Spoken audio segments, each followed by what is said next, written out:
बात आ जाती है कि बैलेंस आपका ऊपर नीचे होगा अगर ब्लड कैपेसिटी होगी।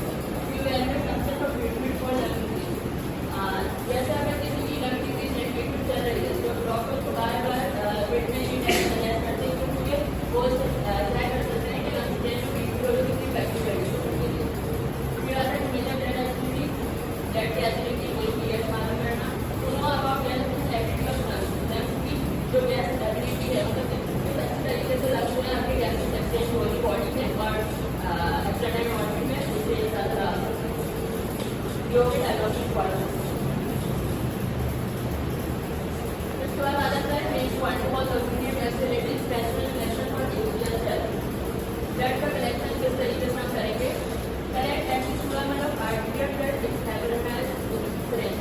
हम 2 ml का ब्लड में एवरेज सिरिंज एवरेज तो वो केमिकल है लिक्विड केमिकल जो एंटीकोगुलेंट होता है जो ब्लड को बॉडी से बताता है।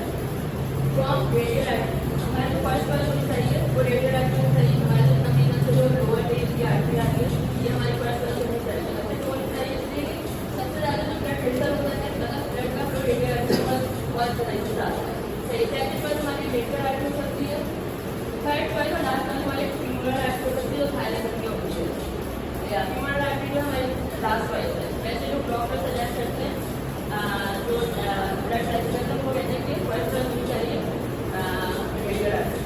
उसका आता है मिक्स सैंपल इमीडिएटली मतलब सैंपल को जैसे आप बाहर से लें उनको सही से मिक्स इमीडिएट कौन मिक्स करें ओके जब मिक्स करने के बाद को सर्कुलर मोशन में तो उससे ये होगा कि ब्लड जो है वो एंटीकोगुलेंट के साथ सही से मिक्स हो जाएगा तो वो ब्लॉक पड़ जाएगा। तो उसके बाद आता है temperature sample temperature temperature temperature पे ब्लड सैंपल की जो लाइफ है वो 30 मिनट होती है उसके बाद 30 मिनट से ज़्यादा हो जाए तो वो एक्सपायर हो जाता है मतलब उसका इसके बाद एटलीस्ट इमीडिएट डेथ हो सकता है। स्टेबिलिटी ब्लड टेस्ट करना है 1 आवर। अगर जैसे बहुत दफ़ा ऐसा होता है कि ऐसे जल्दी अगर पेशेंट जो है वो हॉस्पिटल में एडमिट है बहुत दफ़ा ऐसा होता है आपको उसकी घर से कॉल आती है आपको सैंपल करेक्ट करना है तो वहाँ जब आप सैंपल करने जाएंगे तो आप वहाँ सैंपल करेक्ट करना आपको हॉस्पिटल आने में काफ़ी टाइम लगेगा तो 1 आवर जो है 1 आवर में ट्रैवल करके आ रहे हैं तो उसको ब्लड टेस्ट कंटेनर में रखना तो सर्वाइव कर रहे हैं सैंपल जो है तो इस तरीके से सैंपल जो है वो सेव रहेगा। अच्छा condition associated with alien test हमसे दो कंडीशन है इधर जो मैंने एक्सप्लेन की है इसको ऑलमोस्ट करने पर मुझे जो वेरिएंट सभी को दो लगाएंगे ये दोनों डिजीज हैं ये आती है ऑब्स्ट्रक्टिव पल्मोनरी डिजीज में आती है दोनों में फर्स्ट एस्थमा सेकंड हमारा जो है क्रॉनिक ब्रोंकाइटिस है इसमें भी होता है नॉर्मल एयर जो होते हैं एयर सेक्शन एस्मा होते हैं या गैस सेक्शन होते हैं वो जो होते हैं एयर में एक्स्ट्रा ऐसा नहीं तो वो इन्फ्लेम हो जाते हैं उसकी वजह से पेशेंट जो होता है वो ब्रीदिंग में बहुत मसला आता है और थर्ड है वो ब्रोंकाइटिस में होते हैं आपकी जो एयर पैसेज है ब्रोंक्यूल होते हैं जो ब्रोंक्यूल होते हैं जिससे एयर पैसेज है म्यूकस फील होता है हमारे अंदर की वजह से वो ऑब्स्ट्रक्ट हो जाता है जो होता है आपकी सांस नालियों ब्लॉक हो जाती है उसकी वजह से आपको सांस लेना मसला होता है। अच्छा pulmonary disease obstructive pulmonary disorder जो है इसके एक एस्थमा है एक क्रॉनिक ब्रोंकाइटिस है और एक एम्फिजीमा है। एम्फिजीमा की भी सेम कंडीशन होती है एम्फिजीमा और अपना इसमें एस्थमा और एम्फिजीमा एस्थमा और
having 7.45 million HFC, dependent on what it was, state FDA.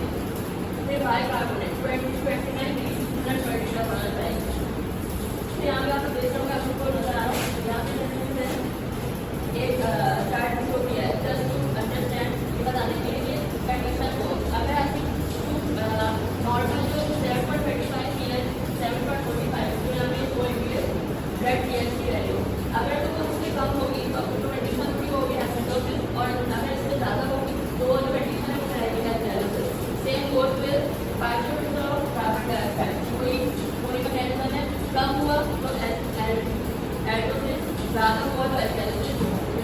Bicarbonate है, बाइकार्बोनेट में अगर कम हुआ तो एल्डोसिस कंडीशन, एसिडोसिस कंडीशन, और अगर ज़्यादा हुआ तो एसिडोसिस में आपकी ब्लड में पीएच जो आपकी